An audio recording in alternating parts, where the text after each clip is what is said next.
शेर मरा नहीं करते, कुत्तों के डर से कभी शेर मरा नहीं करते। और हम बाबा साहेब के बच्चे है दादा, जो किसी के बाप से डरा नहीं करते।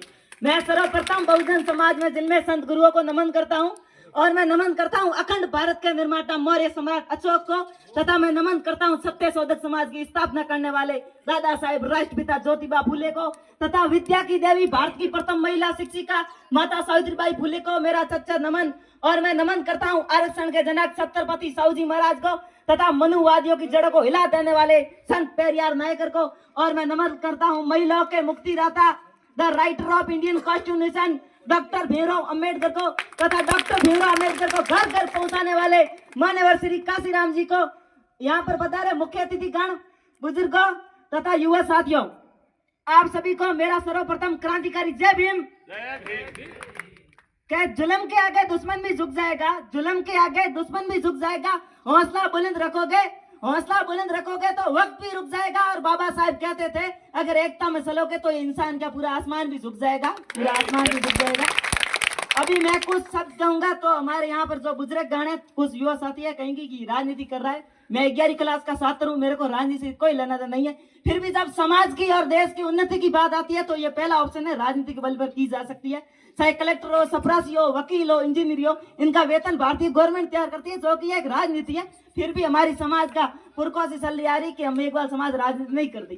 डॉक्टर भीमराव अम्बेडकर ने कहा था कि जाओ अपनी घर की दीवारों पर लिख दो हम इस देश के असली शासक है, लेकिन किसी ने लिखा यहाँ पर क्योंकि आपको सिर्फ उनकी वसीयत अच्छी लगती है, नसीहत अच्छी नहीं लगती। आप उनको जानते हो लेकिन मानते नहीं हो। जिस दिन आपने उनको मानना शुरू कर दिया उस दिन देश की सत्ता बहुजनों के हाथों में होगी। साथियों, हमारे समाज पर आए दिन अत्याचार हो रहे, उनके बारे में मैं कहना चाहता हूँ कि जलते घर को देखने वालों, जलते घर को देखने वालों, फूस का सफर आपका है, आग के पीछे तेज हवा है, आगे मुकंदर आपका है। उसके कत्ल पे मैं भी सुपता, मेरा नंबर अब आया, मेरे कत्ल पे तुम भी सुपतो, अगला नंबर आपका है। हमारे समाज पर आए दिन अत्याचार हो रहे, किसी को शुरू ठोकने की वजह से मार दिया जाता है, तो किसी को मुंह से रखने की वजह से मार दिया जाता है, किसी को सामने बोलने की वजह से मार दिया जाता है, तो किसी को मटकी छूने की वजह से मार दिया जाता है।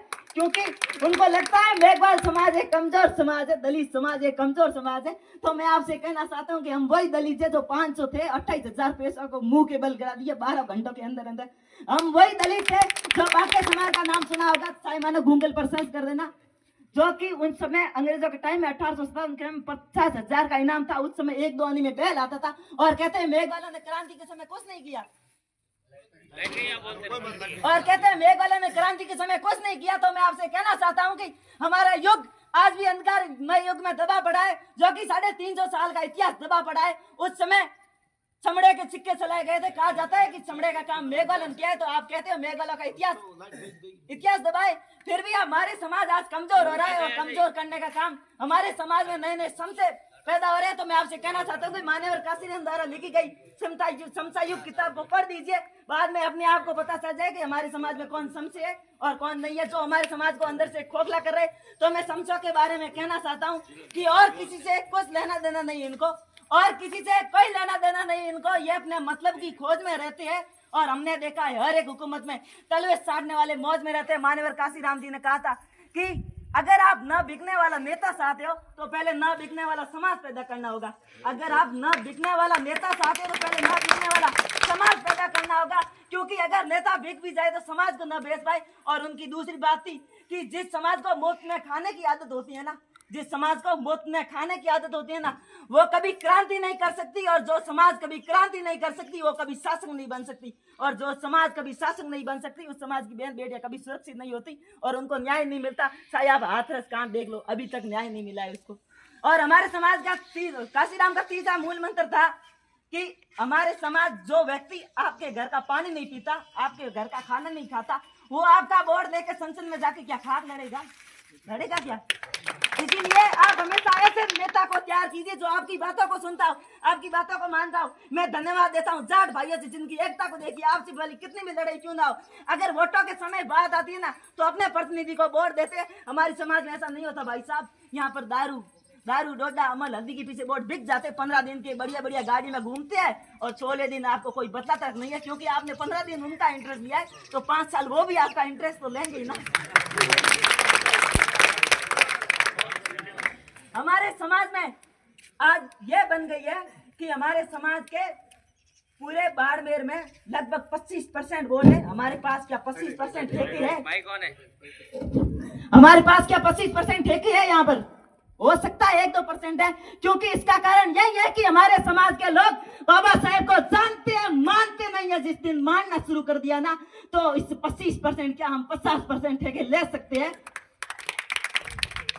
मैं ज्यादा वक्त नहीं लूंगा, बस अंतिम में इतना ही कहना चाहूंगा कि बहुजन भाइयों जागो, अब तो बहुत बीत गयो टेम थारो। बहुजन भाइयों जागो, अब तो बहुत बीत गयो टेम थारो। बोतल पावियों में बिकना छोड़ो, बहुत हो गयो शोषण थारो। ये मदन कोडिसा कह रहा भाइयों, मदन कोडिसा कह रहा भाइयों, बहुत रह लिए बंधन में। काशीराम के पथ पर चल के कर लो कब्जा संसद पे, काशीराम के पथ पर चल के कर लो कब्जा संसद पे। और मैं लास्ट में छोटी सी लाइन के साथ अपनी वाणी को विराम देना चाहूंगा कि ना थके है पांव कभी, ना थके है पांव कभी, ना ही हमने हिम्मत हारी है। हमने देखे है कई दौर पर, आज भी सफर जारी है। जय भीम, जय भारत, नमो बुद्धाय, इंकलाब जिंदाबाद। वेरी वेरी गुड, बहुत अच्छा।